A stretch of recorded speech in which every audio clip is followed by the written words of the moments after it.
ஒவ்வொரு முஸ்லிமும் ஸல்லல்லாஹு அலைஹி வஸல்லம் அவர்களை நேசிக்குகிற, அவர்களை பின்பற்றுவதாக சொல்லுகிற ஒவ்வொரு முஸ்லிமுடைய வாழ்க்கையும் இந்த 3 தூண்களுக்கு மேல் அமையும் என்றிருந்தால் அவருடைய வாழ்க்கை மணக்கும். அவர் நடந்தாலே ஹிதாயத்து கிடைச்சிடும். 3 அடிப்படை சொல்லி கொடுத்தாங்க. இந்த 3ஐயும் மறக்காம ஹுத்பாவிலிருந்து தூக்கிட்டு போய்த்துருவோம்.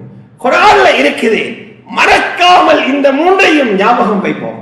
அல்லாஹ் முதலாவது சொன்னான், மன்னிங்கன்னு சொல்லாம மன்னிப்ப கையில எடுங்க. 2க்கும் வித்தியாசம் இருக்குது. மன்னிங்கன்னு சொல்லாம மன்னிப்ப கையில் எடுங்க.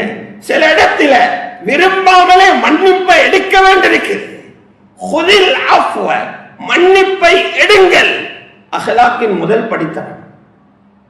ஒரு சஹாபி வந்து கேட்கிறார், யா ரசூலல்லாஹ், இந்த அடிமை கடையில வேலை செய்யறவன் அல்ல, அடிமை என்பது மிருகம் போல அவனையே காசு கொடுத்து வாங்கி இருக்கிறது, அவன் முழுக்க எஜமானனுக்கு சொந்தம், இவன் அடிமை. இந்த அடிமை தவறு செய்கிறான், யா ரசூலல்லாஹ் என்ன செய்ய? ஸல்லல்லாஹு அலைஹி வஸல்லம் சொன்னாங்க, மன்னிச்சிடப்பா. திரும்பவும் அதே நாள் தவறு செய்கிறான், மன்னிச்சிடு. திரும்ப தவறு செய்கிறான், 3வது முறை மன்னிச்சிடு. எத்தனை முறை மன்னிக்க யா ரசூலல்லாஹ்? ஒரு நாளைக்கு 70 தடவை இழுமன்னா மன்னிச்சிடு. ஒரு நாளைக்கு 70 தடவை மன்னிப்பேன்.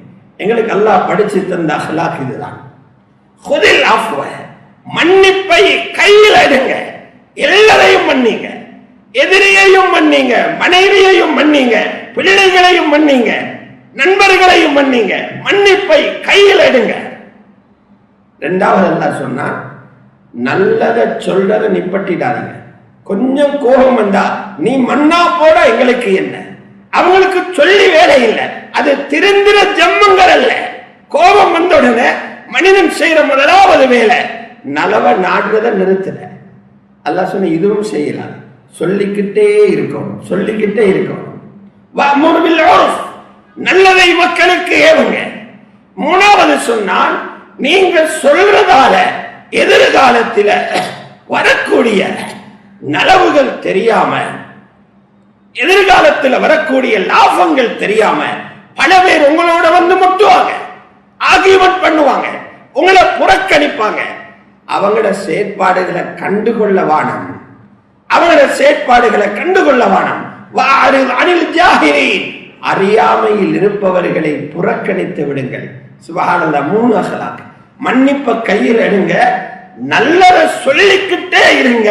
3வது, அறியாமல் குறுக்கிடுபவர்களை புறக்கணியுங்கள்.